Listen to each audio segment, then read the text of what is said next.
जनतेच्या समस्येच्या बातम्या. खेड तालुका बौद्ध समाजसेवा संघाच्या अंतर्गत खेड गट क्रमांक 1 च्या वतीनं मी रमाई बोलते या हृदयस्पर्शी माता रमाईच्या जीवनावर एक पात्री नाटिकेला प्रतिसाद. प्रथमच स्वर्गीय मीनाताई ठाकरे नाट्यगृहात मी रमाई बोलते या एक पात्री नाटिकेला बौद्ध समाजातून हाऊसफुल प्रतिसाद मिळाला. अभिनेत्री रमणी सोनवणे यांनी अक्षरशः माता रमाईची गाथा सांगताना लोकांना रडू आवरेना. 2 तास 15 मिनिटे नाटिका चालू होती. मध्येच टाळ्यांचा कडकडाट, मध्येच डोळ्यातून अश्रू आणणारी रमाई सादर झाली. यानंतर पाचगाव गट क्रमांक 1 चा कला आविष्कार सुरुवात झाली. यामध्ये 5ही शाखेतील महिलांनी व मुलींनी चांगला सहभाग दर्शवला.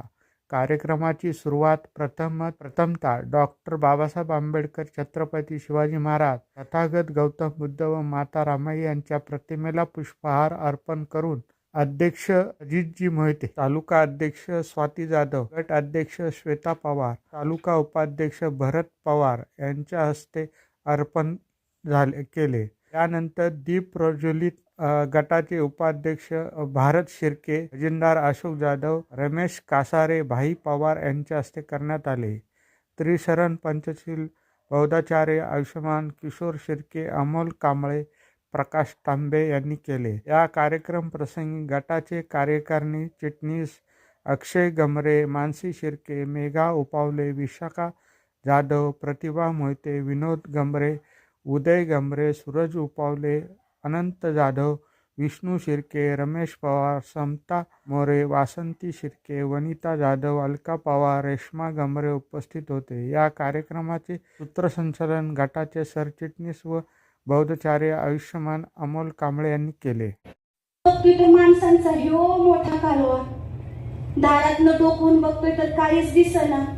बाप दिसला त्या गर्दीतनं बापाच्या डोळ्याला पाणी होतं. पाण्यातनं काढलेल्या माशासारखा बाचा जीव तर पडत होता, इकडे तिकडे पळत होता. आम्हाला काय बी कळना चाललंय काय, आणि आम्हाला कोण आठवी सोडत ती घालला. आणि इतक्यात माझ्या आईनं हंबरडा फोडला. माझ्या लेकरांना माझ्या जवळ द्यार. लोकातनं वाट काढत आम्ही आईपाशी गेलो. आईनं आम्हा तिघांना डोळाभर पाहिलं.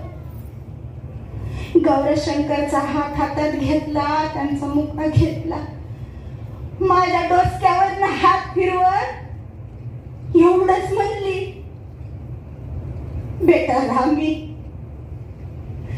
बेटा रामी, आम्हाला माफ कर ग. माझा काय भरोसा वाटना, मी तुला सोडून जाते, पण लेकरांची जबाबदारी मी तुझ्यावर टाकून जाते रामी. बापाला सांभाळ, गौरशंकरला सांभाळ. तिला बोलता बोलता लय जोरात ठसकायला पाणी दिलं, पण आईला पाणी पिता आलं नाही.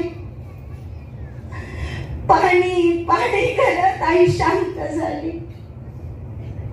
कायमची बोलत होती, म्हणायची, रामी तुझं खेळायचं वय,